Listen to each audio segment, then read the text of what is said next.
ప్రజా express news. August 15 నుంచి మహిళలకు ఉచితంగా బస్సు ప్రయాణం. ఆగస్టు 15న ఆటో డ్రైవర్ కూడా ఆర్థిక సాయం చేస్తాం. ప్రతి ఒక్క నియోజకవర్గంలో ఎమ్మెల్యేలు ఉన్నారు. పెద్ద పెద్ద హాస్పిటల్స్ లేని నియోజకవర్గాల్లో, అన్ని నియోజకవర్గాల్లో కనీసం 100 పడకల ఆసుపత్రులు కూడా ప్రోత్సహిస్తాం. ఇది పీపీపీ మోడల్లో తీసుకొస్తామని కూడా మీకు హామీ ఇస్తున్నా. మీరు కూడా చొరవ తీసుకోవాల్సిన అవసరం, బాధ్యత మీ మీద ఉంది. వెల్ఫేర్ ప్రోగ్రామ్ చెప్పాను.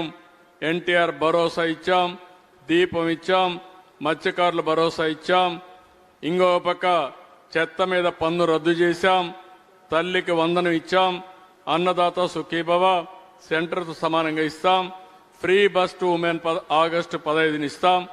ఆ రోజే ఆటో డ్రైవర్స్ కూడా ఇవ్వాల్సిన డబ్బులు ఇచ్చి, ఒక పక్కన మనం అనుకున్న ప్రకారం ఆడబిడ్డలకు ఉచిత బస్సు సౌకర్యం కల్పిస్తూనే ఆటో డ్రైవర్స్ కూడా ఆదుకోవడానికి ఒక కార్యక్రమం ఇస్తామని చెప్పి కూడా తెలియజేస్తున్నా.